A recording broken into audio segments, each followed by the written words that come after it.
ఆదిలాబాద్ నుండి హైదరాబాద్కు RTC sleeper coach కొత్త బస్సులు అందుబాటులోకి వచ్చాయి. లహరి పేరుతో ఉన్న ఈ బస్సులను ఆదిలాబాద్ నుండి హైదరాబాద్ నడిపేందుకు ఏర్పాట్లు చేశారు.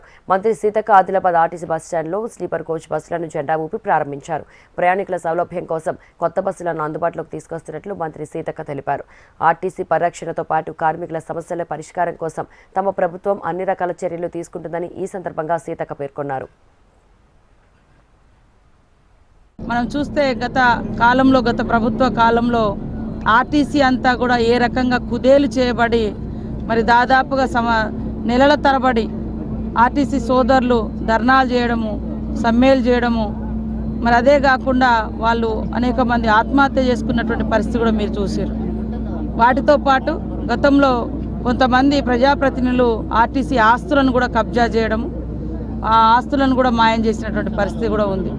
కాబట్టి ఈ నేపథ్యంలో మరి నూతనంగా ఇంకా బస్సులను ముందుకు తీసుకురావాలని, బస్సులను సంఖ్య పెంచాలని ఈనాటి ప్రభుత్వము మరి సీఎం రేవంత్ రెడ్డి గారు, అదేవిధంగా మరి ట్రాన్స్పోర్ట్ మినిస్టరు పొన్నం ప్రభాకర్ గౌడ్ గారు ఒక మంచి నిర్ణయం తీసుకోవడం జరిగింది. మహిళలకు ఉచిత బస్సు ప్రయాణంతో బస్సుల సంఖ్య పెంచడం, బస్సులకు అదేవిధంగా ఆర్టీసీని కాపాడుకోవడము, ఆర్టీసీ ఉద్యోగులకు కూడా భద్రత ఏర్పడుతుంది.